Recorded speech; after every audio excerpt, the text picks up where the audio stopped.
ప్రభు అయిన యేసుక్రీస్తు నామములో ఈ రాత్రి సమయంలో బైబిల్ తరగతికి వచ్చినటువంటి ప్రతి సహోదరి సహోదరునికి వందనాలు తెలియజేస్తున్నాను. అలాగే ఆన్లైన్లో దేవుని యొక్క వాక్యం వీక్షిస్తున్నటువంటి ప్రతి సహోదరి సహోదరునికి వారి వారి కుటుంబ సభ్యులకు కూడా చింతపల్లిలో ఉన్నటువంటి క్రీస్తు సంఘం తరపుగా హృదయపూర్వకమైనటువంటి వందనాలు తెలియజేస్తున్నానండి. అంతా బాగున్నారు కదా? చలికి బాధపడుతున్నారు ఎక్కువ. ఈ దినాన్ని ప్రత్యేకించి మన పెంటపాడు మండలంలో మంచు విపరీతంగా 9 గంటల వరకు కురుస్తూనే ఉందని వార్తల్లో కూడా వచ్చింది. మనం అనుభవిస్తున్నాం చలి. కొత్త రకాలైన వ్యాధులు కూడా వస్తున్నాయి, వైరస్లు. 3 రోజుల్లో నెత్తి మీద ఉన్న వెంట్రుకలన్నీ ఊడిపోతున్నాయంట. కొత్త రకం వైరస్ వచ్చింది. అది మహారాష్ట్రలో ఎక్కువగా ఉంది అని వార్తల్లో వస్తుంది. మహారాష్ట్ర రకరకాలైన వ్యాధులు వస్తున్నాయి, కానీ మార్పు అన్నది మనుషుల్లో రావట్లా. ఇప్పుడైనా మారతారేమని దేవుడు చూస్తున్నాడు. ఎవరు మారలేదు. మారాలనే దేవుడు కోరుకుంటున్నాడు. నేను సృష్టించిన ఈ సృష్టిని నా చేతులారా నాశనం చేసేస్తున్నాను అనేటువంటి బాధ దేవుడు కలిగి ఉన్నాడు. అంచేత ప్రవక్తలను పంపించాడు, మరి సేవకులను పంపిస్తున్నాడు. దేవుని యొక్క వాక్యం బోధించబడుతుంది. ఎవరైతే దేవుని యొక్క వాక్యానికి లోబడతారో వారు దీవించబడతారు. స్మృతిలో ఉన్నటువంటి సంఘము దేవుని యొక్క ప్రేమను పొందింది. తప్పిదాలు ఏమీ లేనటువంటి సంఘంగా పేరు పొందింది. అటువంటి సంఘంగా మనం ఉన్నటువంటి సంఘాలు ఉండాలి అని మనం ప్రయత్నం చేయాలి. ఎవరికి వారే అందరూ కూడా అలాగే ఉంటే సంఘం అంతా అభివృద్ధి చెందుతుంది. ప్రతి ఒక్కరికి ఆ మనస్సు ఉండాలి, అలా కలిగి ఉండాలని మనం ప్రార్థన చేద్దాం. ప్రార్థన చేసుకునే దేవుని వాక్యంలోకి మనం ప్రవేశిద్దాం. మహోన్నతుడా, పరిశుద్ధుడా, జీవాధిపతి, సృష్టికర్త, మీకు స్తోత్రాలు తండ్రి. నాయన, గతించిన శుక్రవారం నుంచి ఇంత పర్యంతం మీ మహా దయచేత కృప చేత నన్ను మమ్మల్ని సజీవులలో ఉంచి సురక్షితంగా కాచి కాపాడు. ఈ రాత్రి సమయంలో ప్రియులైన మీ బిడ్డలతో కలిసి నాయన మీ శరణలో కీర్తించడానికి, మీ లేఖనాలు ధ్యానించడానికి, మీ శరణలో ప్రార్థించడానికి మీరు చూపిన కృపను బట్టి కృతజ్ఞతాస్తులు సమర్పణ చేసుకుంటున్నాం. ప్రపంచవ్యాప్తంగా ఈ రీతిగా ఏ ప్రదేశాల్లో తరగతులు నిర్వహిస్తున్నారో ఆయా ప్రాంతాల్లో మీ కృప చూపి కనికరించండి.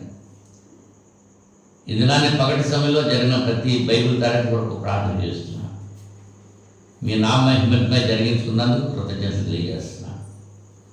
అలాగే సమయంలో రాత్రి సమయంలో జరుగుతున్నటువంటి బైబిల్ తరగతులన్నిటి కొరకు ప్రార్థన చేస్తున్నాను. మీ యొక్క జ్ఞానాన్ని బిడ్డలు పొందడానికి, ఆ రీతిగా జీవిస్తూ మీ నుంచి జీవించబడటానికి మీరు సహాయం చేయమని ప్రార్థన చేస్తున్నాను. ఈ సమయంలో స్థానిక సంఘాన్ని దీవించండి. ఆన్లైన్లో వాక్యం వీక్షిస్తున్న ప్రతి బిడ్డను మీరు ఆశీర్వదించండి. వాక్య భాగంలో పిలుస్తున్నాం. రోగగ్రస్తులు ఉంటే స్వస్థపరచండి, బలహీనలు ఉంటే బలపరచండి. రకరకాల వింతైనటువంటి రోగాలు ఆయన బయలుదేరుతున్నాయి క్రిముల ద్వారా. అయినప్పటికీ ప్రజలు మార్పు చెందట్లేదు. అంత్య దినాలు సమీపంగా ఉన్నాయనేటువంటి విషయాన్ని మేము గుర్తిస్తున్నాం. ఎవరైతే మీ మాటకు లోబడి వారి జీవితాలు మార్చుకొని జీవిస్తారో వారే నిత్యజీవం పొందుతారని మీ లేఖనాలు సెలవిస్తున్నాయి. అటువంటి నిత్యజీవం పొందేటువంటి భాగ్యం మాకు దయచేస్తారని ప్రార్థన చేస్తున్నాను. ఈ సమయంలో వాక్య భాగంలో పెడుతున్నాం. అపవిత్రమైన నా పిల్లలు కాల్చి పవిత్రపరిచి పరిశుద్ధులను మీ లేఖనాలు ప్రియమైన మీ బిడ్డలకు అందించడానికి ఒక చిన్న పనిముట్టుగా నన్ను వాడుకొని మీ నామంకి మహిమించుకుంటారని యేసుక్రీస్తు నామంలో ఈ ప్రార్థన పెట్టుకుంటున్నాను పర్లేదు తండ్రి, ఆమేన్. అందరికీ మరొకసారి వందనాలు తెలియజేస్తున్నాను. మరి గత వారంలో మనం దేని గురించి మాట్లాడుకున్నాం తెలుసా? పరలోక రాజ్యంలో ప్రవేశించడానికి అర్హతలు ఏవైతే ఉన్నావో వాటి గురించి మనం ఆలోచన చేశాం. రాజ్యము సంఘము ఒకటే. పరలోక రాజ్యం అన్నా క్రీస్తు సంఘం అన్నా ఒకటే. క్రీస్తు సంఘంలో ఉన్నటువంటి వాళ్ళు ఎక్కడున్నట్టు? పరలోక రాజ్యంలో ఉన్నట్టు. మరి పరలోక రాజ్యంలో ఉన్నప్పుడు మన ప్రవర్తన ఎలా ఉండాలి? ఇప్పుడు ప్రవేశించడానికి అర్హతలు ఏమిటో గత వారంలో 7 విషయాలు మీతో ముచ్చరించారు. ప్రవేశించిన తర్వాత మనం ఎలా ఉండాలి అనేటువంటి విషయాన్ని ఈ రాత్రి సమయంలో మనం ఆలోచన చేయడానికి ప్రయత్నం చేద్దాం.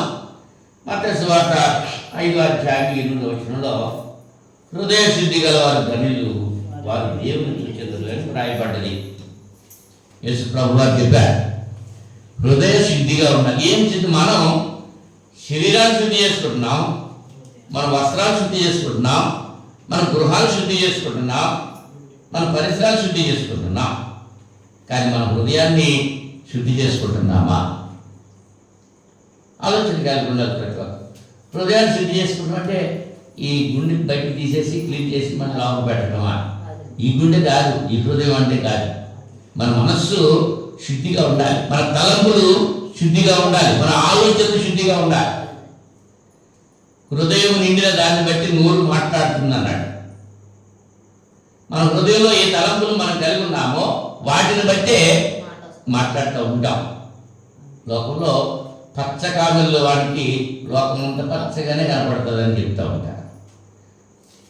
అవునా? లోకమంతా నేను ఎలాగున్నానో ఎదుటివాడు అలాగే ఉంటాడు అనేటువంటి ఆలోచన ప్రతి మానవుడు కలిగి ఉంటాడు. అయితే యేసు ప్రభువు చెప్పిన ఈ మాటలు హృదయ శుద్ధి గల వారు ధన్యులు, వారు దేవుని చూచేదారు. మరి దేవుని చూసి బ్రతికిందంటే ఎవరు లేడు. సమీపరాని తేజస్సుతో ఆయన మాత్రమే అమరత్వంలో నివాసించుతున్నాడు అని రాయబడుతుంది. మరి దేవుని చూడాలంటే మన హృదయము శుద్ధిగా ఉండాలని యేసు ప్రభువు గారు చెప్తున్నారు. మన హృదయం శుద్ధిగా ఉండాలంటే ఏం చేయాలి? ఏం చేయాలి? మన గృహం శుద్ధిగా ఉండాలని ఏం చేస్తున్నాం? కసువు గుడి చేస్తున్నాం బయటికి. అవునా? ఇంచేత కసువు ఉండిపోయింది లోపల. అది శుద్ధి అవ్వాలంటే ఏం చేయాలి? మొట్టమొదటి దాన్ని బయట పెట్టేయాలి. తర్వాత దాన్ని మనం బట్టతో శుభ్రం చేస్తూ ఉంటాం, తడి పెట్టేసి. అవునా? చర్చ్ బిల్డింగ్ క్లీన్ చేస్తున్నారు. చేసి ముందు ఏం చేస్తున్నారు? ముందు తుడిచేస్తారు. తుడిచేస్తే దాంట్లో ఉన్నటువంటి ఆ దుమ్ము ధూళి చెత్త అంతా వెళ్ళిపోతుంది. తర్వాత అప్పుడు అది శుభ్రం చేయాలి. అది శుద్ధిగా నిండినటువంటి అయితే ఇప్పుడు అలాగే మన హృదయాన్ని శుద్ధి చేసుకోవాలి. మన హృదయాన్ని శుద్ధి చేసుకోవాలంటే మనలో ఉన్నటువంటి కసువు కడిగి వేయబడాలి. మనలో ఏమున్నాయో చాలా ఉన్నాయి, లేదంటూ లేదు. మన హృదయంలో లేదంటూ లేదు, అన్నీ ఉన్నాయి. ఇప్పుడు మనం దేవుని చూడాలంటే ఏం చేయాలి? మొట్టమొదటిగా మన హృదయాన్ని శుద్ధి చేసుకోవాలంటే మనలో ఉన్నటువంటి కల్మషాన్ని బయటకు గెంటేయాలి. ఈ చాలా రకాలైనటువంటి కల్మషాలు ఉన్నాయి. ఈ రాత్రి సమయంలో మరి కొన్ని కల్మషాల గురించి మనం ఆలోచన చేయడానికి ప్రయత్నం చేద్దాం. మొట్టమొదటిగా అన్యాయంగా వచ్చేటువంటి దాన్ని అన్యాయంగా ఇతరులది ఆక్రమించుకోవడం అనేది మన హృదయంలో ఉంది. మనం డబ్బులెట్టి కొనుక్కున్న దానికంటే ఉచితంగా వచ్చింది, ఎదుటివాడు ఊరికిన ఇచ్చింది మనకు ఎంతో సంతోషం ఇస్తూ ఉంటారు. ఆ స్వభావం మనలో ఉండకూడదు. మొట్టమొదటిగా మీకా గ్రంథం 2వ అధ్యాయం 2వ వచనంలో, మీకా గ్రంథం 2వ అధ్యాయము 2వ వచనం, వారు భూములు ఆశించి పట్టుకొందురు, ఇండ్లు ఆశించి ఆక్రమించుకొందురు. ఒక మనిషిని వాని కుటుంబమును ఇంటి వాని వానిని వారి స్వాస్థ్యమును అన్యాయముగా ఆక్రమిస్తారు. అది మానవ నైజం, అది అన్యాయం. ఒక్కరి దాన్ని ఇతరులు దాన్ని మనకున్న దాంతో మనం సంతృప్తి చెందాం. ఎక్కడైనా జరిగే సంఘటన అది, అవునా? పొలాల్లో గట్లు కొడుతూ ఉంటారు, గట్లు అంకలేస్తున్నారంట. అవి వేసినప్పుడు ఏం చేస్తూ ఉంటారు?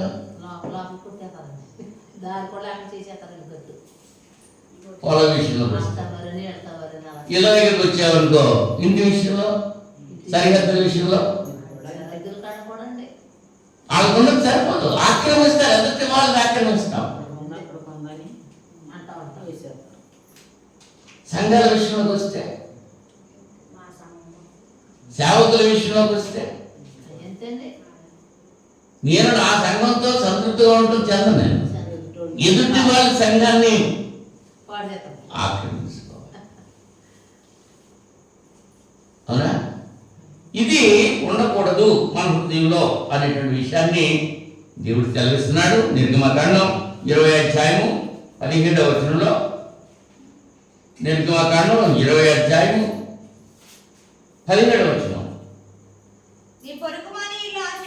నీ పొరుగువాని ఇల్లు ఆశింపకూడదు, నీ పొరుగువాని భార్యనైనను, అతని దాసినైనను, అతని దాసినైనను, అతని ఎద్దునైనను, అతని గాడిదనైనను, నీ పొరుగువాని దేనినైనను ఆశింపకూడదని చెప్పి 10 ఆజ్ఞల్లో ఇచ్చింది, ఇజ్రాయేలుకి ఇచ్చింది. నీ పొరుగువాని ఏది నువ్వు ఆశించకూడదు. కానీ మనం చేసేది ఏది? మన ప్రవర్తన ఏంటంటే, ఏదైతే దేవుడు వద్దంటున్నాడో అదే మనం చేయటం, ఏదైతే దేవుడు చేయమంటున్నాడో అదే మనం చేయడం మానేస్తాం. నైజం అయిపోయింది. యెషయా గ్రంథం 5వ అధ్యాయం 8వ వచనంలో, యెషయా గ్రంథం 5వ అధ్యాయం 8వ వచనం,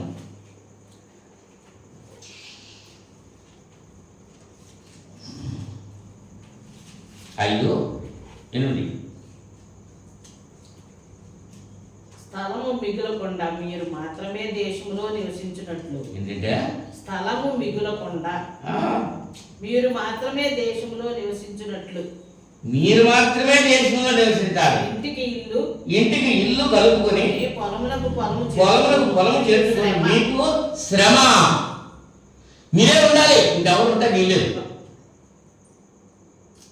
లెక్కనని చెప్తుంది. అలా చేసేటప్పుడు వాళ్ళు పొలం కలిపేసుకోండి. ఇందాక చెప్పిన గట్లంతా గురించి చెప్పారు.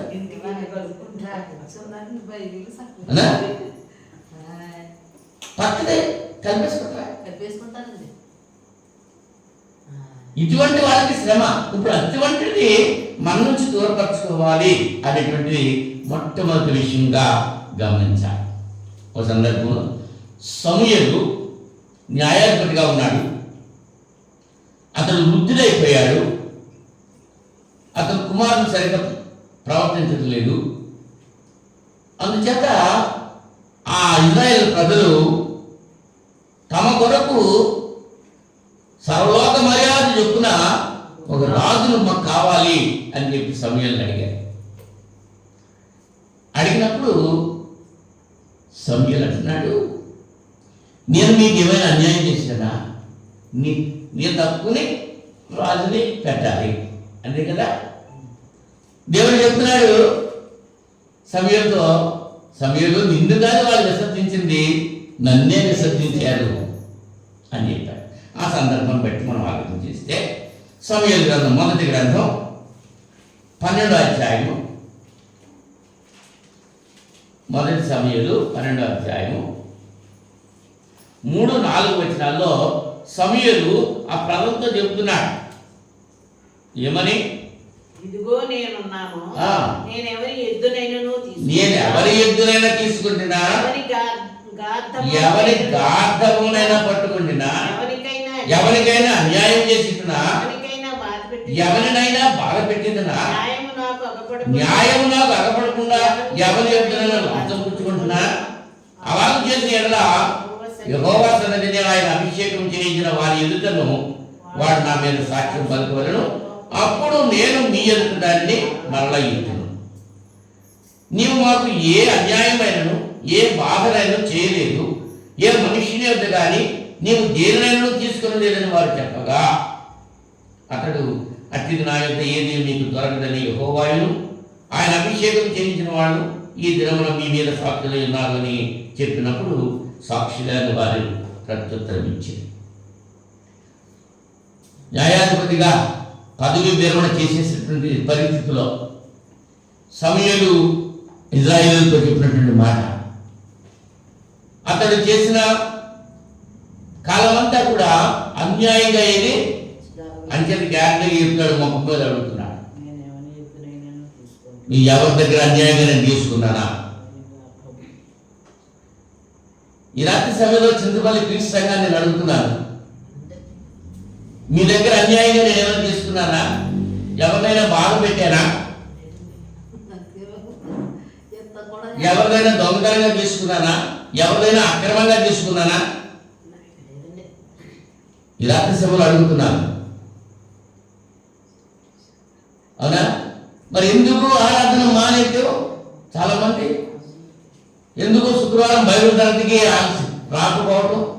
ఎందుకు దేవుని మాటకు విధేయత చూపకపోవటం? కారణం అడుగుతున్నా, దానికి సమాధానం చెప్పాల్సింది మీరే. అవాళ సమూయేలు అడిగాడు, ఇవాళ నేను అడుగుతున్నాను. ఎవరి దగ్గరైనా అన్యాయంగా తీసుకుంటే జక్క ఏమన్నాడు, 4 రెట్లు చేస్తాను. అవునా? న్యాయబద్ధంగా పరిపాలన చేశాడు సమూయేలు.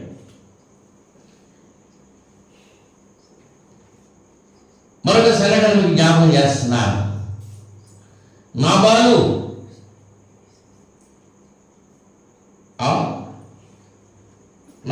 నాగోతు గురించి సమూయేలు మొదటి గ్రంథంలో 21వ అధ్యాయంలో నాగోతు అనేటువంటి ఒక పౌరుడు ఉండేవాడు. అతడికి ఒక ద్రాక్ష తోట ఉంది, చిన్న ద్రాక్ష తోట. ఆహాబు రాజు పరిపాలన చేస్తున్నాడు. ఆహాబు రాజు అంతఃపురానికి చేరి ఈ నాగోతు యొక్క ద్రాక్ష తోట ఉంది అనుకుంటున్నాడు. ఆహాబు ఇది నాహాబును పిలిపించాడు దగ్గరికి. నాగోతును పిలిపించాడు. 21వ అధ్యాయము సమూయేలు మొదటి గ్రంథం 21వ అధ్యాయం 2వ వచనం నుంచి.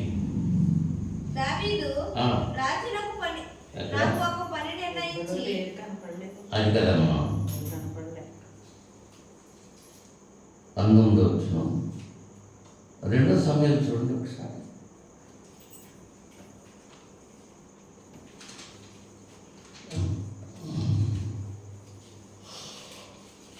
అన్యాయం దాపించింది.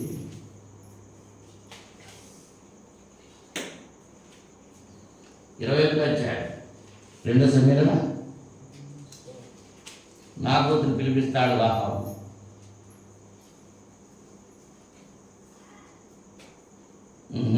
ఇక్కడ కాదు, నేనేం చెప్పాను మీకు?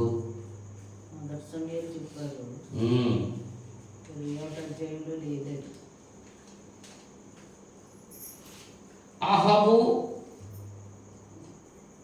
నాబోతుని పిలిపించాడు.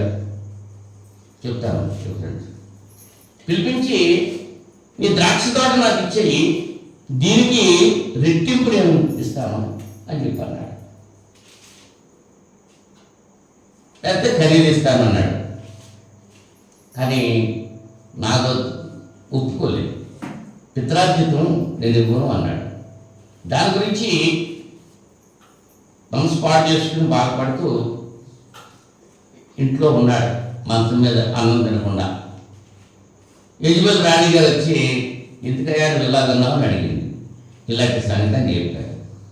ఈ మాత్రం దానికైనా నువ్వు అలా చేసావు, నువ్వు రాజు కదా, ఈ రాజ్యానికి రాజు, నువ్వు ఈ రాజ్యానికి రాజు. ఒక చిన్న ద్రాక్ష తోట కోసం నువ్వు బాధపడుతున్నావా? అది నీకు ఇచ్చేలాగా నేను చూస్తాను, నీకు ఎందుకు నువ్వు భోజనం చేసేయాలి, అది అంత పని. నా గొంతు మీద అబద్ధ సాక్ష్యం చెప్పించింది, న్యాయస్థానానికి రప్పించింది, అన్యాయంగా అతని మీద నేరం మోపి అతడు తప్పు చేశాడని, రాజ్య ద్రోహం చేశాడని ఆ నేరం మోపి ఏం చేశాడు, అతన్ని రాళ్ళతో కొట్టి చంపేశాడు. చనిపోయిన తర్వాత ఆ ద్రాక్ష తోటలోకి వెళ్ళాడు. ఎవరో రాజు, అహాబ్ రాజు. అహాబ్ రాజు ద్రాక్ష తోటలోకి వెళ్ళినప్పుడు ప్రవక్త ఏలియా ద్వారా అహాబ్తో దేవుడు మాట్లాడుతున్నాడు. అది సమయంలో దొరికిందా? నేను ఇక్కడ చూసాను ఇందాక.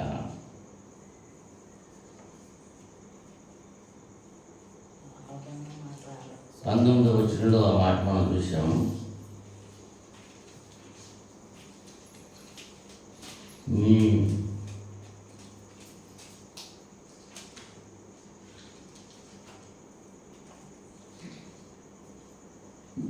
నాగోతు యొక్క రక్తం ఎక్కడైతే కుక్కలు నాటినాయో అక్కడ నీ రక్తం కూడా కుక్కలో నాకుతాయి అని చెప్పి ఏలియా ద్వారా తెలియజేశాడు. ఆ రిఫరెన్స్ నేను చెప్తాను, పొరపాటు రాసుకున్నాను. సమూయేలేమో ప్రజలతో న్యాయంగా ప్రవర్తించాడు, అన్యాయంగా ఏమీ ఆజ్ఞించలేదు. కానీ అహాబు రాజు చేశాడు, అన్యాయంగా ఇతరుది దోచుకున్నాడు. అంచేత అతని మీద శాపము వచ్చింది. ఇప్పుడు నా పాయింట్ ఏంటంటే, అన్యాయంగా ఆక్రమించడం అన్నది మనం మానేయాలి. మన హృదయం శుద్ధిగా ఉండాలి అంటే ఇతరులది మనకి అక్కర్లేదు, ఇతరులు మనం ఆశించకూడదు, ఇతరులది ఏది కూడా ఆశించకూడదు. అలా ఉండగలిగినప్పుడు మన హృదయం శుద్ధిగా ఉన్నట్టు. రెండవదిగా మనం చూస్తే స్వార్థం ఉంది. మన హృదయంలో స్వార్థం పరిపాలన చేస్తుందా? యెషయా గ్రంథం 5వ అధ్యాయము, యెషయా గ్రంథం 5వ అధ్యాయం 8వ వచనం. యెషయా గ్రంథం 5వ అధ్యాయము 8వ వచనం. స్థలము మిగులకుండా మీరు మాత్రమే దేశములో నివసించినట్లు ఇంటికి ఇల్లు పొలం చేర్చుకొని మీకు ఇంటికి ఇల్లు పొలముకు పొలము చేర్చు. ఎవరిది? అన్యాయంగా వచ్చేస్తుంది ఇతరులది. ఇప్పుడు జూదమాట ఉంది, ఎక్కడి నుంచి వచ్చేస్తున్నాయి? గుండాట్లు ఉన్నాయి అని ఈ దూరం ఆడే అన్నీ అన్ని కదా. ఈ బెట్టింగ్లు, ఇవాళ బెట్టింగ్లు వేసుకుని ప్రాణాలు పోగొట్టుకునే వాళ్ళు చాలా మంది కనపడుతున్నారు. తను కష్టపడలేదు, ఇతరుది సులభంగా వచ్చేయాలంతే. అది ఉండకూడదు అనేటువంటి విషయాన్ని ఇక్కడ మనం చూసుకుంటున్నాం. హబక్కూకు గ్రంథం 2వ అధ్యాయం, హబక్కూకు 2వ అధ్యాయం 9వ వచనం నుంచి.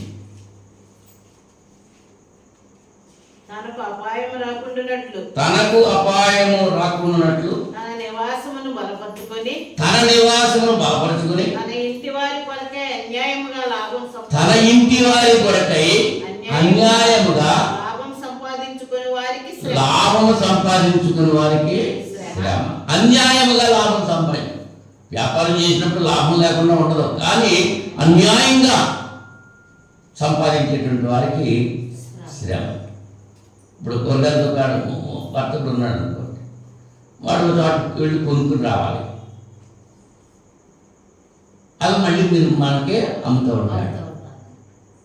వాడు ఆ కొన్న రేట్గా మనకు అమ్మాడు అనుకో, అదేదో లాభం వేసుకుంటాడు, మన కూలి పని వేసుకుంటాడు, అన్నీ వేసుకుని మనకి అదే రేటుకి మనకి ఇవ్వడు కదా. అలా కాకుండా ఎక్కువగా అమ్మితే అది అన్యాయం. నీ ఇష్టం కొనుక్కోలేక మాని అంటాడనుకో, అది అన్యాయం. అన్యాయంగా ఆస్తిని సమకూర్చే వారికి శ్రమ వస్తుంది అనేటువంటి విషయం పెద్దలు చెబుతూ ఉంటారు. అన్యాయార్థిత విత్తం రోగరూపేణ నాశన అన్నాడు సంస్కృతంలో.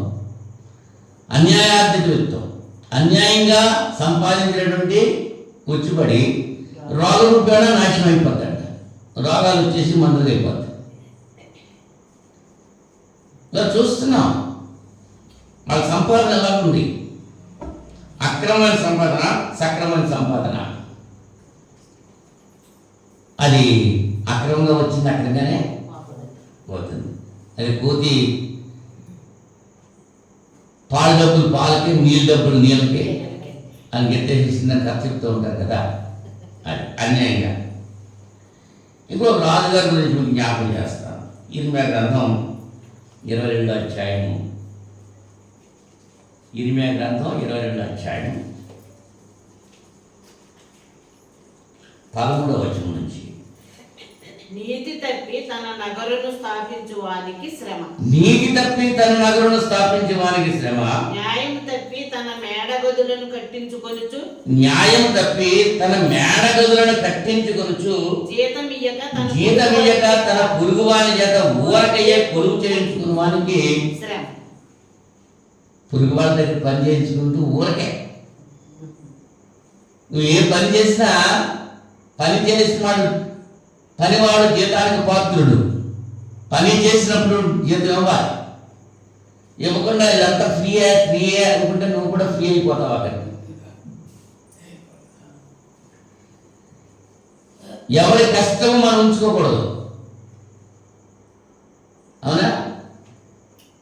పని చేసిన వాడికి సాయంకాలం అతనికి జీతం ఇచ్చేయాలి. రేపటి వరకు ఉంచుకోకూడదు. ఎప్పుడే కొంతమంది డబ్బులుండి కూడా వెళ్ళిపోవడం.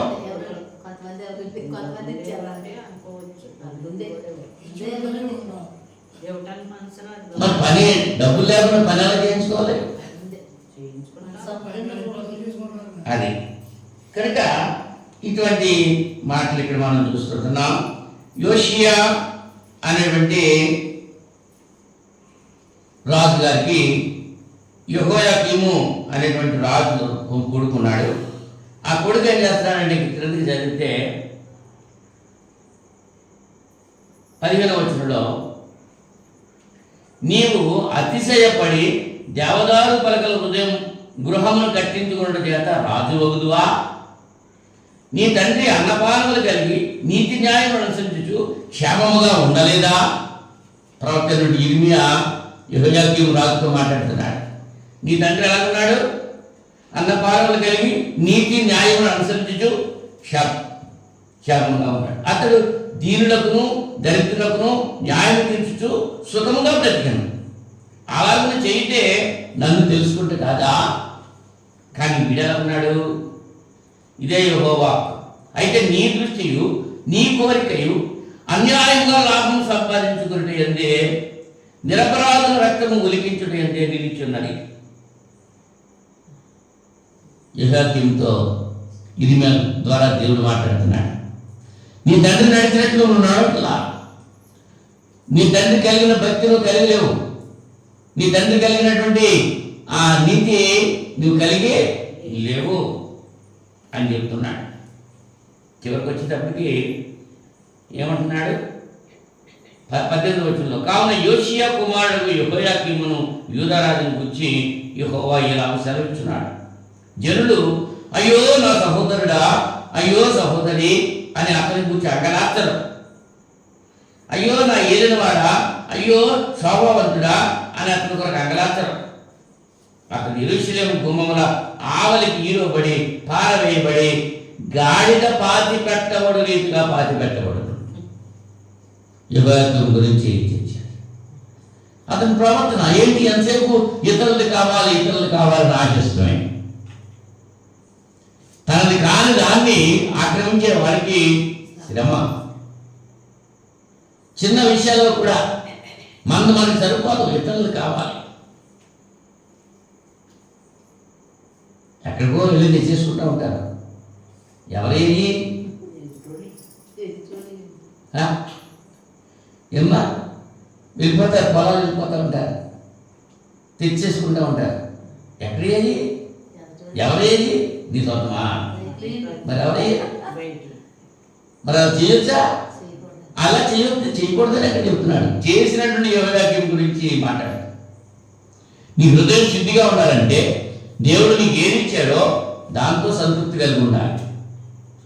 ఎదుటి వాడిని ఆశించకూడదు, అన్యాయంగా చేసుకోకూడదు.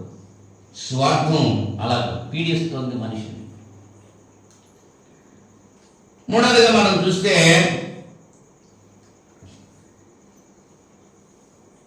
సామెతల గ్రంథం 17వ అధ్యాయము 13వ వచనం. సామెతలు 17వ అధ్యాయం 13వ వచనం.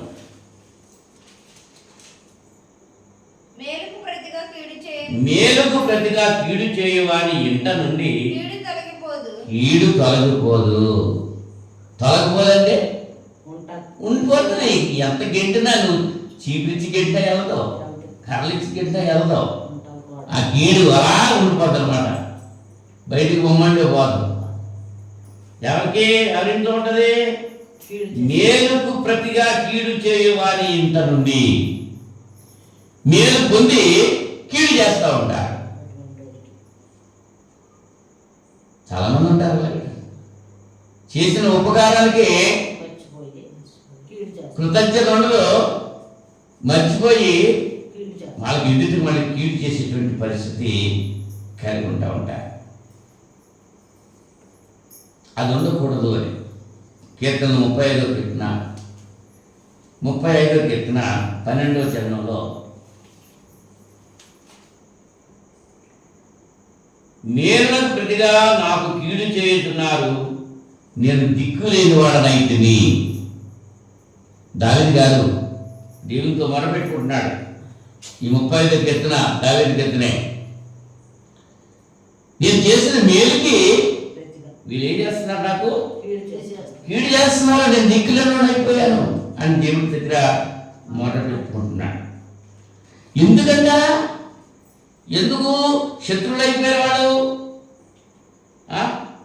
ఎందుకు శత్రువులు అయ్యాడు? మేలు చేసిన వాడు 38వ కీర్తన 20వ వచనంలో మేలుకు ప్రతిగా వారు కీడు చేయుచున్నారు, నేను ఉత్తమమైన దానిని అనుసరించుచున్నందుకు వారు నాకు శత్రువులయ్యారు. దావీదుకు మంచి మార్గంలో నడుస్తున్నాడు, అందుకనే వాడు శత్రువులైపోయారు. ఇదిలానే మన జీవితాల్లో కూడా అంతే. మంచి మార్గంలో నేను ఉత్తమమైన దాన్ని అనుసరించుచున్నందుకు వారు నాకు వాళ్ళతో పాటు నేను కూడా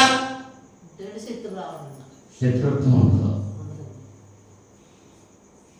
నేను మంచి మార్గంలో నడుస్తున్నాను, మంచి వాళ్ళు ఏమయ్యారు? నాకు శత్రువులు అయిపోయారు. పౌలు గారు దశలోని సంఘంతో మాట్లాడుతూ 5వ అధ్యాయంలో 1 దశలోనిక పత్రిక 5వ అధ్యాయము 15వ వచనంలో ఎవడును కీడునకు ప్రతి కీడు ఎవడును చేయకుండా చూచుకొనుడి. ఎవడును కీడునకు ప్రతి కీడు ఎవరికైనా చేయకుండా చూసుకొనుడి. మీరు ఒకరి ఎడల ఒకడు మనుషులందరి ఎడలను ఎల్లప్పుడూ మీరైన దాన్ని అనుసరించ నడుచుకోండి. ఎల్లప్పుడూ సంతోషంగా ఉండండి. చేసిన దానికి కీడు చేయకూడదు. ఉపకారం చేయాలి తప్ప అపకారం చేయకూడదు. చేసేవాళ్ళు లోకంలో చాలా మంది ఉన్నారు. పొందినటువంటి మీరు మర్చిపోయి కీడు చేసేటువంటి వాళ్ళు సమాజంలో చాలా మంది ఉన్నారు. మన సంఘంలో కూడా అలాగే ఉంటే ఆ దినాన్ని చేసిన మేలు గుర్తు కాదు, ఇలా కీడే. అవునా? అది ఉండకూడదు అని చెప్తున్నాడు. సౌలు రాజు దావీదును చంపాలని చూస్తున్నాడు. అటువంటి పరిస్థితిలో దావీదు సౌలు రాజు చంపేటువంటి పరిస్థితి దావీదు వచ్చింది. అయినా సరే సౌలు రాజుని చంపలేదు, చంపకుండా విడిచిపెట్టేశాడు. అప్పుడు సౌలు రాజు ఏమంటున్నాడు చూడండి, సమూయేలు మొదటి గ్రంథం 24వ అధ్యాయం. సమూయేలు మొదటి గ్రంథం 24వ అధ్యాయం 17వ వచనంలో దావీదుతో ఇట్లా, యెహోవా నన్ను నీ చేతికి అప్పగింపగా, యెహోవా నన్ను నీ చేతికి అప్పగింపగా నన్ను చంపగా విడిచిపెట్టినందుకు ఈ దినమున నీవు నా అపకారములకు ఉపకారం చేసిన వాడవై నా ఎడల నీకున్న ఉపకార బుద్ధిని వెల్లడి చేసినట్టు కనుక నీవు నాకంటే నీతి పరుడవు. దావీదుతో సౌలు మాట్లాడుతున్నాడు. అనండి, ఈ సందర్భం గురించి ఇక్కడికి మొదటి నుంచి వెళ్తే అర్థమవుతుంది. 8 అరణ్యంలో దావీదు ఉన్నాడని సౌలు తెలిసినప్పుడు అక్కడికి వెళ్ళాడు. వెళ్ళినప్పుడు ఏం చేస్తున్నాడు అనమాట, సౌలు నిద్రపోతున్నాడు, గదిలో గుహలో నిద్రపోతున్నాడు. దావీదు వెళ్ళి అతడి వస్త్రపు చింగు కోసుకొచ్చేసాడు. ఎక్కడ? గుహలో. ఆయన ఏం చేస్తున్నాడు? నిద్రపోతలేదు, శంఖావృత్తి చేసుకుంటున్నాడు. శంఖావృత్తి అంటే పాస్కి వెళ్తున్నాడు అన్నమాట. పాస్కి వెళ్తున్న మనిషి వెనకాల నుంచి ఆ వస్త్రపు చెంగు కోసుకుని వెళ్ళిపోయాడు. కొయ్యడం కూడా ఇది దేవత. అటువంటిప్పుడు ఆ మనిషిని చంపడానికి అవకాశం ఉండలేదా? చంపదగిన శత్రువు చేతికి చిక్కినా వాడికి ఏం చేయాలి? ఉపకారం చేయాలని దేవుని యొక్క లక్షణం. దావీదు అదే చేశాడు సౌలు రాజుకి. అతను ఈజీగా చంపేయచ్చు, అంత అవకాశం వచ్చింది, కానీ చంపలేదు. ఆ వస్త్రపు చెంగు పట్టుకుని బయటికి వెళ్ళిపోయి 11వ వచనం అంటున్నాడు, నా తండ్రి చూడుము, ఇదిగో చూడుము, నిన్ను చంపక నీ వస్త్రపు చెంగు మాత్రమే కోసి తిని గనుక నా వలన నీకు కీడు ఎంత మాత్రము రాదనియు నాలో తప్పిదము ఎంత మాత్రము లేదనియు నీవు తెలుసుకునవచ్చును. నీ విషయమై నేను ఏ పాపము చేయని వాడినై ఉండగా నీవు నా ప్రాణం తీయవలని నన్ను తరుచున్నావు. దావీదు అడుగుతున్నాడు సౌలు రాజు, నా వల్ల నీకు ఏం కీడు కలిగింది? అప్పుడు సమయం దావీదు సౌలు రాజు అంటాడు అనమాట, నాయనా ఈ స్వరం నీదేనా అని అడుగుతున్నాడు. అడిగి అక్కడ చెప్తున్నాడు, నన్ను చంపకుండా విడిచిపెట్టేది కాబట్టి నాకంటే నువ్వే నీతిమంతుడు అని చెప్పాడు. ఇస్కరియోతు యోధా గారు యేసు ప్రభుతో ఉన్నవాడు, శిష్యులందరిలో కూడా డబ్బు సంచి అతని దగ్గర ఉంచుకున్నవాడు. యేసు ప్రభు గురించి మేలు పొందాడా, కీడు పొందాడా? మళ్ళీ ఏం చేశాడు? ఈ ఇస్కరియోతు యోధా గురించి మత్తయి సువార్త 27వ అధ్యాయం, మత్తయి సువార్త 27వ అధ్యాయం 5వ వచనంలో 27వ అధ్యాయము 5వ వచనం, అతడు ఆ వెండి నాణెములు దేవాలయంలో పారవేసిపోయి పెట్టుకొని ఏం చేశాడు? యేసు ప్రభువుని అప్పు చెప్తాను, నాకేమిస్తారని అడిగేశాడు. శాస్త్రులు పరిచయాలు 30 వెండి నాణాలు ఇస్తాను ఒప్పుకున్నాడు, ఇచ్చేశాడు, తీసేసుకున్నాడు. వెండి నాణాలు తీసేసుకుని ఒళ్ళో వేసుకున్నాడు. యేసు ప్రభు దగ్గరికి వెళ్ళి బతుకుడా నీకు శుభమోగాక అని ముద్దు పెట్టుకున్నాడు. దొంగ ముద్దు పెట్టుకున్నాడు, కపటప్ప ముద్దు పెట్టుకున్నాడు. అంటే వెంటనే చెప్పాడు, నేను ఎవరినైతే ముద్దు పెట్టుకుంటానో ఆయన యేసు ప్రభు అని చెప్పన్నాడు. ఒప్పందం కుదుర్చుకున్నాడు, అప్పగించేశాడు. యేసు ప్రభు అన్నాడు యోధా, నువ్వు ముద్దు పెట్టి నన్ను అప్పగిస్తున్నావా అని అడిగేసాడు. ఎవరి కోసం? ఎందుకోసం? డబ్బు కోసం. వాడు డబ్బు కాచిపడ్డాడు. ఒకసారి ఒక స్త్రీ యేసు ప్రభు తల మీద అచ్చజటామాంసి అత్తరు, చాలా విలువైనటువంటి అత్తరు బ్రహ్మనిత్య సందర్భంలో కూడా ఉన్నాడు. ఎందుకు ఈ అత్తరు అమ్మేసి పేదలకు ఇచ్చేది కదా. అక్కడే పరిశుద్ధాత్మను రాయించాడు. వాడు పేదల మీద కనికరం చొప్పున కాదు, కానీ వాడి దగ్గర డబ్బు సంచి ఉన్నందువలన దాంట్లో కొంత దోచుకుంటూ వచ్చాడు. అందుకు నీ మాట అన్నాడు. ధనాపేక్ష సమస్త కీడులకు మూలం. ఇస్కరియోతు యూదా 30 వెండి నాణ్యాలు ఏం చేసుకున్నాడు? ఆ దేవాలయంలో పడేసాడు. వెళ్ళి ఊరేసి తెచ్చాడు.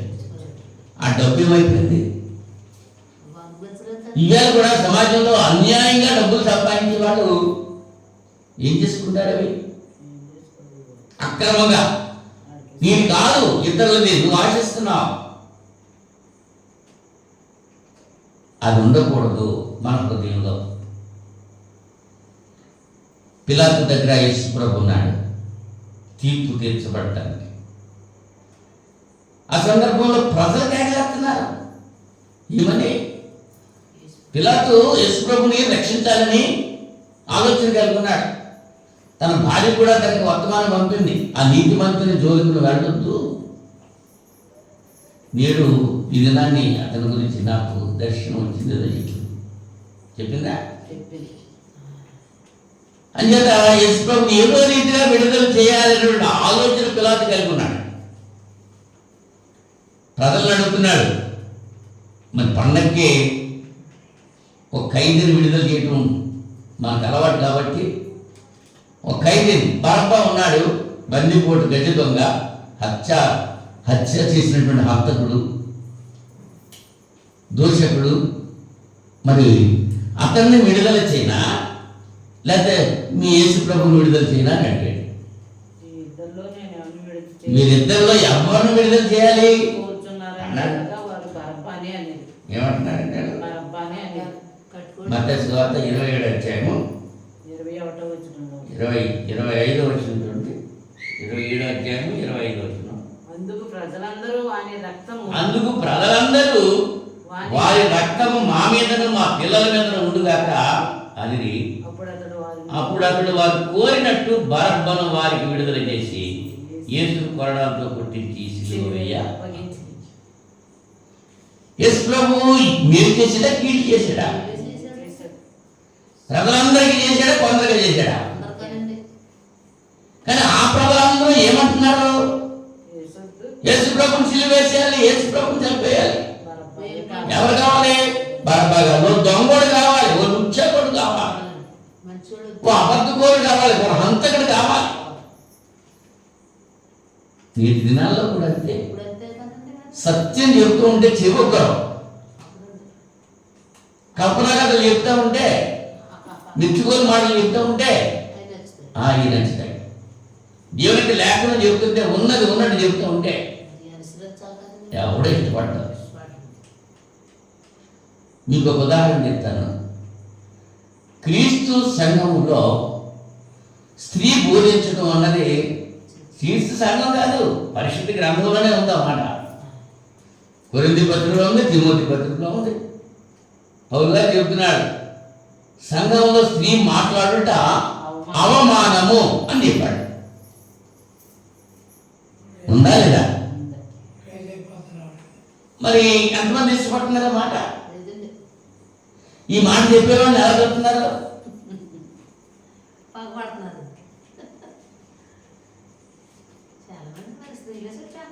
అదే కదా మరి లోకంలో.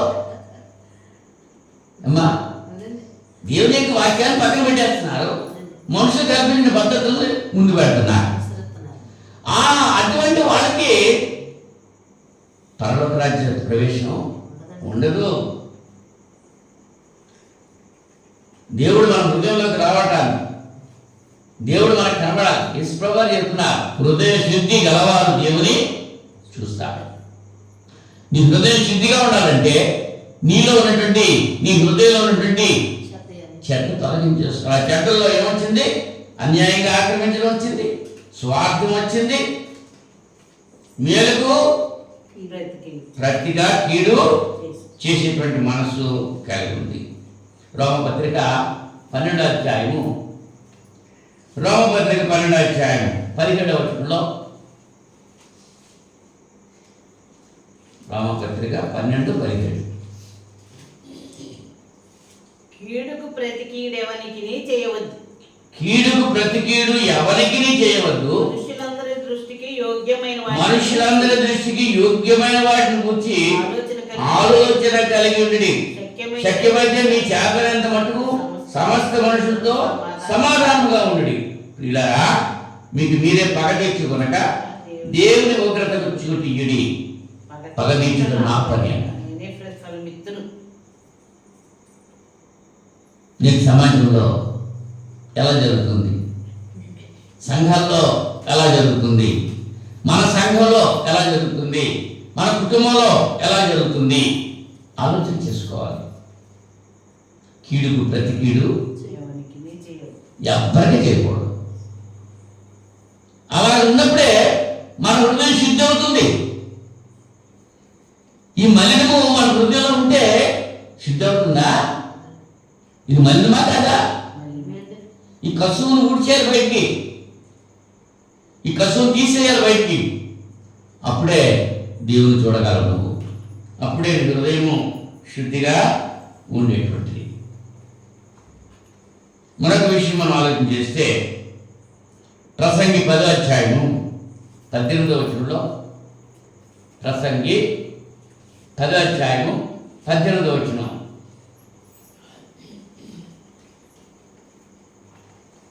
సోమరితనం చేత ఇంటి కప్పు దిగబడిపోవును. సోమరితనము చేత ఇంటి కప్పు దిగబడిపోవును, చేతుల బద్ధకము చేత ఇల్లు కురియును. దేని చేత? సోమరితనం. ఆ సోమరితనం మనకు ఉండకూడదు. అది పరిశుద్ధాత్ముడు చెప్పేది. సోమరితనం ఉండకూడదు. సోమర ఏం చేస్తున్నాడంట? సోమరితనం చేత ఇంటి కప్పు దిగబడిపోతుంది, చేతులు బతకం చేత ఇల్లు కురియను. అంటే వర్షం వచ్చేస్తాను. అది సోమరుడు కాబట్టి. అంటే సోమరితనం మనకు ఉండకూడదు. సామెతలు 20వ అధ్యాయము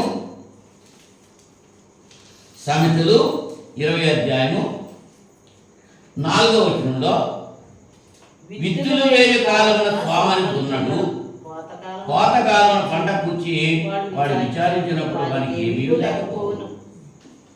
సాముడంట అందరూ విత్తనాలు వేసేసుకుంటుంటే ఈ ఇంట్లో అలా నిద్ర వస్తాడంట.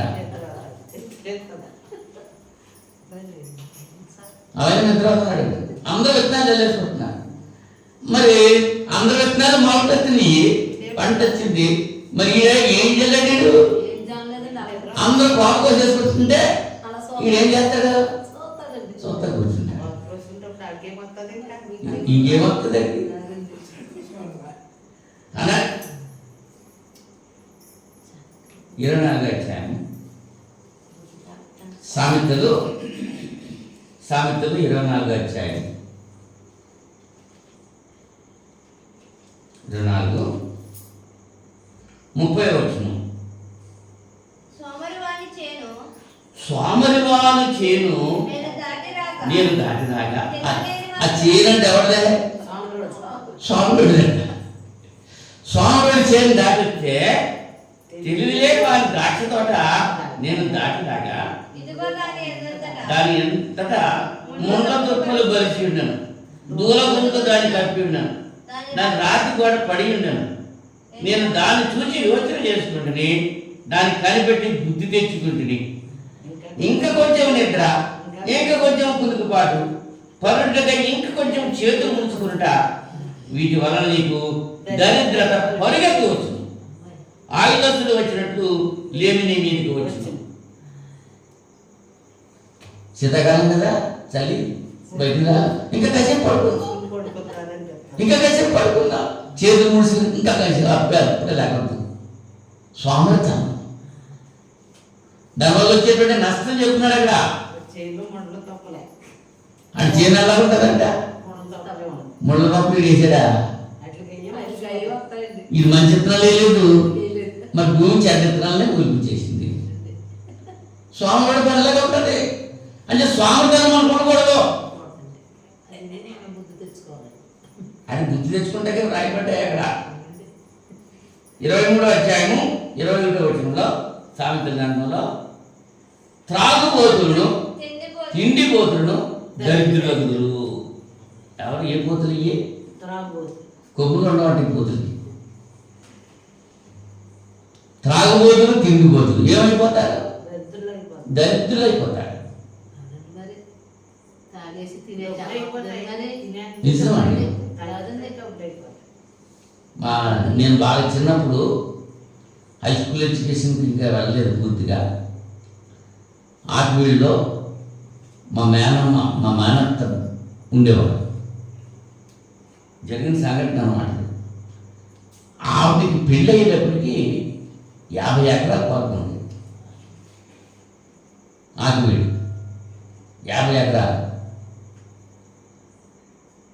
ఈ గారు తాగటం తినటం. మేము ఎప్పుడన్నా సేవలకు వెళ్తే పెద్ద పెద్ద రావులపాటి మలుగు పాములు, పెద్ద పెద్ద గొల్లేటి పాములు, చిలవ బాతులు తిండి. ఆయన మాత్రం సీసా తాగేసేది. మేము హై స్కూల్ ఎడ్యుకేషన్కి వెళ్ళేటప్పటికి 50 ఎకరాల దగ్గర 5 ఎకరాలు లేదు. ఒకటి అమ్మేసుకుంటూ పోవడమే. పెద్ద ఇల్లు, పెంకిటిల్లు, అప్పుడు పెద్ద ఇత్తరులు అడవిలో. ఇప్పుడు అన్నీ అయిపోయింది. ఆయన చనిపోయాడు. ఆయన చనిపోక ముందు మాట మనుషుకున్నాడు. దేవుడు అంటే తెలుసుకున్నాడు. అప్పుడన్నీ ఆస్తి ఎవరైనా ఇస్తే తినాలి అనేటువంటి పరిస్థితిలో ఉన్నాడు. నిజంగా మేము చిన్నప్పుడు చాలా హ్యాపీ ఫీల్ అయ్యేవాడు. అక్కడికి వెళ్తాయి సెలవులతో పాటు వెళ్ళేవాడు. తిండుంటారు కదా. మా పిల్లలకి చిరునీళ్ళు చాలా పట్టుకొచ్చేసేవాడు. మేము తినలేక పడేసేవాడు. అటువంటి పరిస్థితి ఏమైపోయింది? దానికి కారణం ఏంటి? ఏమంటున్నాడు ఇక్కడ? త్రాగుబోతులను తిండిపోతులను దరిద్రులు. వీడు రాయటమే కాదు, ఇంకా పోయి చేస్తాడు. ముందు అయిపోయింది. మరి చిన్న కుమారుడి సంగతి ఏంటి? ఎంత తీరుగా వెళ్ళాడు, తండ్రి దగ్గర నుంచి ఎంత ఆస్తి తీసుకుని వెళ్ళాడు. ఏం చేశాడు వాడు? దుర్వ్యాపారం చేశాడు. దుర్వ్యాపారం వల్ల అసలు ఆస్తి అంతా పోగొట్టుకున్నాడు. పోయిన తర్వాత ఎవడన్నా ఒక్క బీడి ఇచ్చాడా? ఓ చుట్ట పీకి ఇచ్చాడా?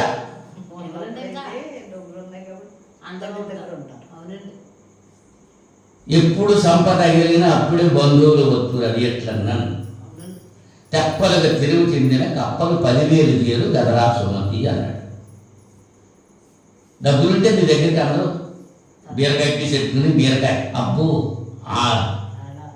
అలా కలిపేసుకుని వచ్చేస్తా ఉంటారు. డబ్బులు లేవనుకో, ఎంత దగ్గర సంబంధమైనా సరే, రక్త సంబంధమైనా సరే, అదే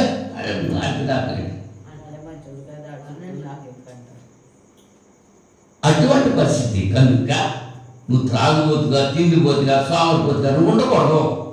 అది మనం నేర్చుకోవాల్సింది. హెబ్రీ పత్రిక 6వ అధ్యాయము 11వ వచనంలో, హెబ్రీ పత్రిక 6వ అధ్యాయం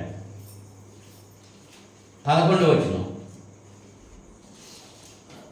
మీరు మందులు కాక విశ్వాసం చేతను ఊర్పు చేతను వాగ్దానం నడుచుకున్నట్టుగా మీలో ప్రతివాడును నిరీక్షణ పరిపూర్ణమగు నిమిత్తము మీరు ఇది వరకు కనుపరచిన ఆసక్తిని తుదమట్టుకు కనుపరచవలని అపేక్షిస్తున్నాం. ఇది వరకు కనిపించిన ఆసక్తి. ఎఫ్ఎస్సి సంఘంతో చెప్తున్నాడు, నీకున్న మొదటి ప్రేమను కోల్పోయావు. హెబ్రీ సంఘంతో చెప్తున్నాడు అక్కడ. వీళ్ళు కూడా ఒక్కసారి నా కొరకు ప్రాణాలు ఇవ్వడం కూడా వెళ్తాడు లేదంటాడు వీళ్ళ గురించి, హెబ్రీ సంఘం గురించి పౌలు గారు. కానీ ఇప్పుడేమైపోయింది, ఆసక్తి లేదు, మందులు అయిపోయారు. అంటే ఈ వాక్యాన్ని మీరు మందులు కాక అంటే, మందులు అంటే ఏంటన్నమాట, సోమరులు.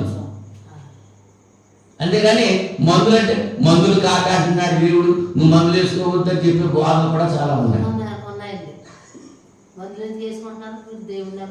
మందులు కాదు ఇక్కడ, ఈ మందులు అంటే ఏంటి, అది అదే పేతురు పత్రిక 2వ పత్రికలో చెబుతున్నాడు.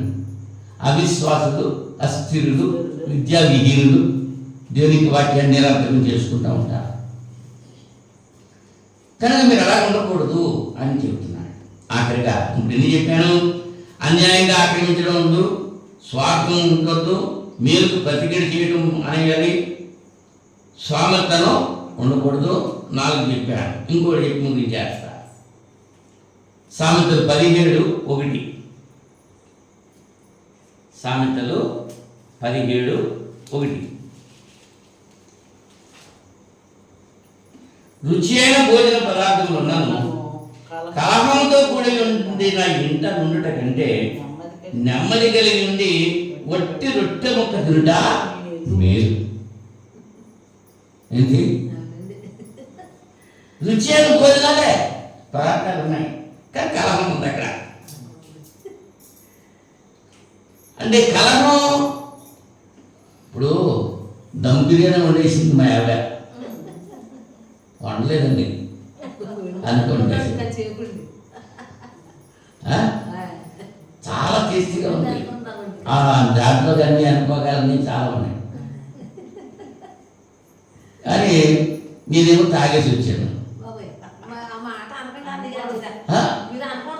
అనుకోండి, ఎవరి మీద పెట్టడానికి నా మీద పెట్టుకుంటాను.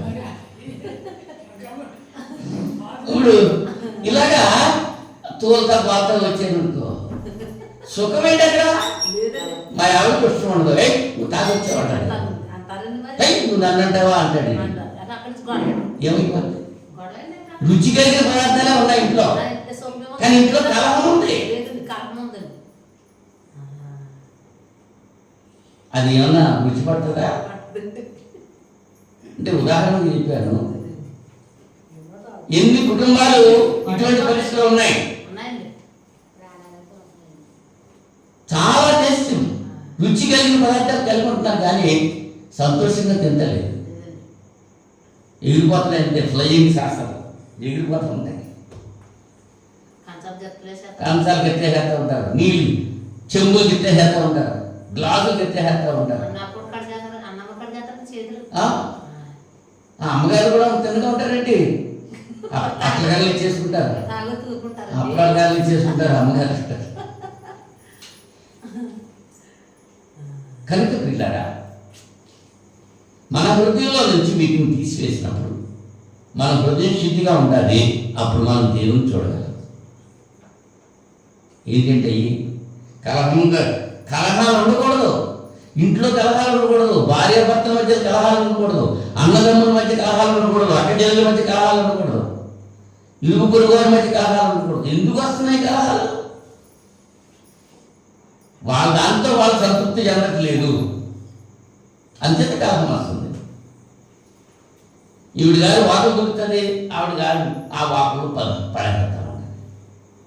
ఆవిడ కోపం కదా, ఎందుకు వచ్చింది? అవునా? ఇలాగా పక్క పక్కనే ఏం జరుగుతుంది? వాళ్ళు ఉంటే సరిపోద్ది, ఎదుటి వాళ్ళకి కావాలి అని ఆశపడినప్పుడే కలహం వస్తుంది. కలహం ఎందుకు వస్తుంది? దారింటే నువ్వు వెళ్ళిపోతున్నావు అనుకో, కలహం వస్తుందా? వెళ్తూ ఉంటాడు ఒక రాజే, ఆ వెనకాల సైకిల్ మీద కూర్చున్నాడు, ఇలా చేతులు అడ్డు పెట్టేశాడు, చేతులు అడ్డు పెట్టి ఇప్పుడు ఇల్లు వచ్చాడు తగ్గుతుందా? మరి చేసే విధానాలు ఉన్నాయి. కలహం ఎందుకు వస్తుంది? అవునా కదా? కలహ ప్రియుడు దేవునికి ఇష్టడు కాడు. కనుక మన కుటుంబాల్లో మన హృదయాల్లో ఇటువంటివి మనకే ఉండకూడదు. హృదయ శుద్ధి గలవారు, మన హృదయం శుద్ధిగా ఉండాలంటే మనలో ఉండకూడనివి ఏవైతే ఉన్నావో వాటిలో కొన్ని మాత్రమే ఈ రాత్రి సమయంలో మీతో ఇవి జ్ఞాపకం చేశాను. నేను సొంతంగా చెప్పానా, జ్ఞాపకం చేశానా? ఇందులో ఉన్నాయనా? వాటిల్లో ఉన్నాయనా? చదివినిపించానా? సొంతంగా ఏం చెప్పానా? జ్ఞాపకం చేశారంతే. ఇది నా బాధ కాదు, దేవుని బాధ.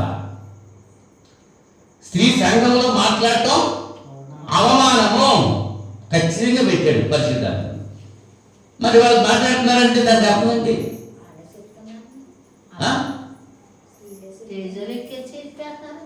ఆలోచించండి ఒకసారి.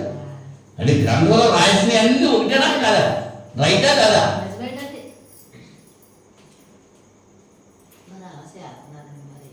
వీటన్నిటిని కూడా మనం తొలగించుకుంటే హృదయ శుద్ధి గల వారు ధన్యులు, వారు దేవుని చూచెదరు. ఇక్కడ ఈ నాగోతు ద్రాక్ష తోట గురించి ఆ రెఫరెన్స్ మీకు నేను చెప్పలేదు, పొరపాటు రాసుకున్నాను. కానీ విషయం అంతా మీకు వివరించాను కదా. అహాబు రాజు నాగోతు యొక్క ద్రాక్ష తోట ఆశించాడు కదా. పండు రాజు పుట్టి చంపించింది ఇజబెల్ రాణి, అంచేత వాడి ప్రతిఫలం పొందాడు. ఇవాళ మనకు కూడా అంతే. ఎవరు అన్యాయంగా మనం ఆక్రమించాలని పిలిస్తే దేవుడు వాడికి ప్రతిఫలం ఇస్తాడు. మనం నెలకొండ ఊరుకుంటే దేవుడు చూసుకున్నాడు. పగ తీర్చడం నా పని, మీరు ఊరుకుండండి. దేవుడికి అప్పగించుకుంటే అంటే 10 దినాలు శ్రమ కలుగుతుంది, అంతవరకు సహించి వాడే జీవకిరీటము పొందుతాడు. కడవరి దినాల్లో మనం ఉన్నాం. ఇప్పుడైనా మన హృదయాన్ని శుద్ధి చేసుకుని మన హృదయాల్లో ఉన్నటువంటి ఈ కసువు అంతా కూడా బయట పెట్టేసి శుద్ధి చేసుకుంటే అప్పుడు దేవుని పవిత్రాత్మ మన హృదయాల్లో ప్రవేశించడానికి అవకాశం ఉంటుంది. ఆయన తట్టుతున్నాడు, తలుపు తట్టుతున్నాడు. మన హృదయం అనే తలుపు తట్టుతున్నాడు. నా కొరకు నువ్వు తలుపు తీయి, నేను లోపలికి వస్తాను, నీతో నేను భోజనం చేస్తాను, నీతో నేను సహవాసం చేస్తాను. హృదయం అనేది తలుపు దగ్గర దేవుడు నిలిచి తడుతున్నాడు. ఆ తలుపు తీస్తావా? ఈ రాత్రి సమయంలో నీ హృదయం శుద్ధి చేసుకుంటానికి ఇష్టపడుతున్నావా? నీ హృదయంలో అన్యాయము, స్వార్థము, మేలుకు ప్రతికీడు చేయటం, సోమరితనం, కలహం, ఈ 5 లక్షణాలు ఉన్నాయా? ఉంటే ఇప్పుడే తీసేసుకో.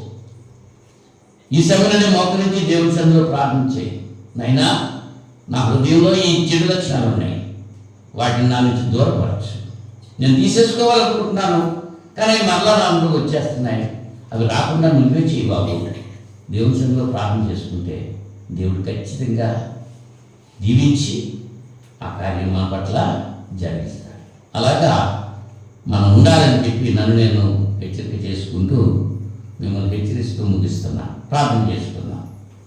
ప్రేమమైన మహోన్నతుడా, సర్వశక్తి సంపన్నుడా, సర్వోన్నతుడా, సర్వాంతర్యామి, మీకు స్తోత్రాలు చెల్లిస్తున్నాను. తండ్రి, ఈ రాత్రి సమయంలో వెతబడిన వాక్యం పెట్టి హృదయాల్లో బదిలిపరుచుకుంటానికి సహాయం చేయాలి. మా హృదయాల్లో ఉన్నటువంటి నానే చెడ్డ తలంపులు, చెడ్డ ఉద్దేశాలు, మా చెడ్డ మార్గాలు మా నుంచి దూరపరచాలి.